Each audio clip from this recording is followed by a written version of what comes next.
सध्या सोशल मीडियाचा नाद अनेकांना लागलेला आहे।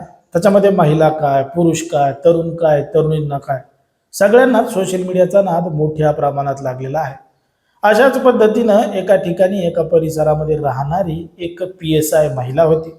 या महिलेला सुद्धा सोशल मीडियाचा नाद लागलेला होता आणि ती याच सोशल मीडियाच्या माध्यमातून तिचे फिटनेसचे व्हिडिओ सुद्धा टाकत होती।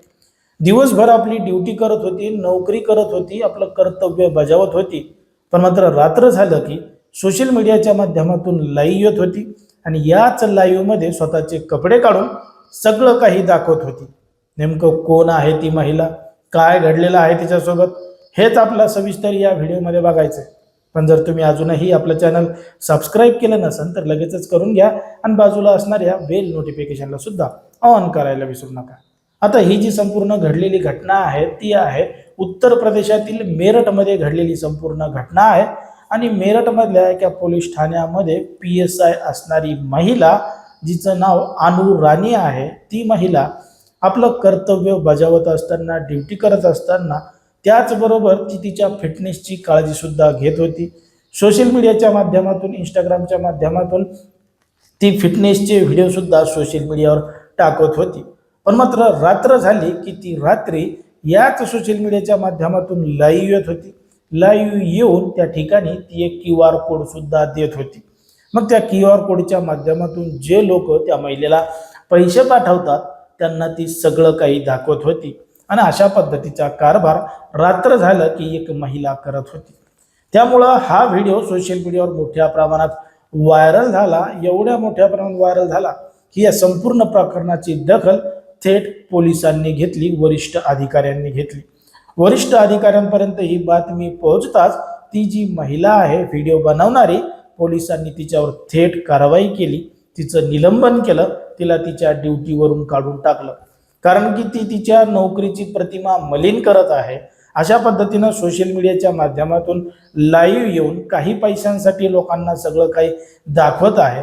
ती एका वरिष्ठ पदावर आहे, त्या पदाचा मान तिनं राखलेला नाही, म्हणून तिच्यावर कारवाई केलेली आहे। दिवसभर ती तिचं कर्तव्य बजावत होती, तिचा एक मोठा चेहरा होता, समाजामध्ये तिची ओळख होती, पण मात्र ती रात्री अशा पद्धतीनं कृत्य करत असल्यामुळं तिच्यावर थेट कारवाई करण्यात आलेली आहे, तिचं निलंबन सुद्धा केलेलं आहे।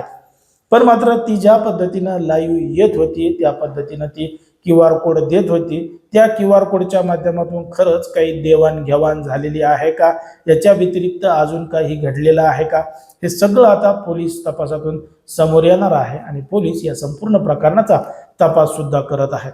पण मात्र ज्या पद्धतीनं एका पोलीस पदावर कार्यरत असणारी महिला अशा पद्धतीनं करत असल्यामुळं संपूर्ण देशभरामध्ये या प्रकरणाची जोरदार चर्चा सुरू झालेली आहे। एकीकडे तरुण काय, तरुणी काय, महिला काय, पुरुष काय, सगळ्यांनाच या सोशल मीडियाचा नाद लागलेला आहे। पण मात्र या सोशल मीडियाचा नाद लागलेला असताना त्याचा वापर आपण कशा पद्धतीनं करू शकतो हे सुद्धा लोकांना समजलं पाहिजे। कारण की जेवढा चांगला वापर करता येईल तेवढा चांगला वापर सुद्धा या सोशल मीडियाचा केला जाऊ शकतो। आज लोक एज्युकेशनल असतील, मोटिवेशनल असेल, असे चांगले चांगले व्हिडिओ टाकून सुद्धा चांगल्या पद्धतीनं पैसे कमवत आहेत। काही लोकांनी जॉब म्हणून सुद्धा सोशल मीडियाची निवड केलेली आहे, तर दुसरीकडे काही लोक शॉर्टकट मारून थेट श्रीमंत होण्याच्या नादामध्ये काय काय करत आहेत हे सुद्धा तुम्हाला सोशल मीडियाच्या माध्यमातून दिसत असेल।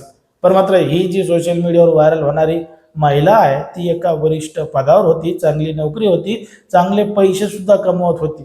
मग तिने नेमका हा मार्ग का निवडला होता, कशामुळे निवडला होता, असाच प्रश्न अनेकांना पडलेला आहे। आता ज्या पद्धतीने हे सगळं प्रकरण घडलेलं आहे त्याच्यावर तुम्हाला काय वाटतं ते तुम्ही अगदी स्पष्टपणे कमेंटमध्ये सांगा। कारण की कोणाच्याही भावना दुखवणं, कोणाचंही मन दुखवणं हा आपला उद्देश नाही। समाजामध्ये जे घडतंय, मीडियामध्ये जे दिसतंय तेच सांगायचं काम आपण या ठिकाणी करत असतो। लोकांना सावध आणि सतर्क राहण्याचं सुद्धा आवाहन करत असतो।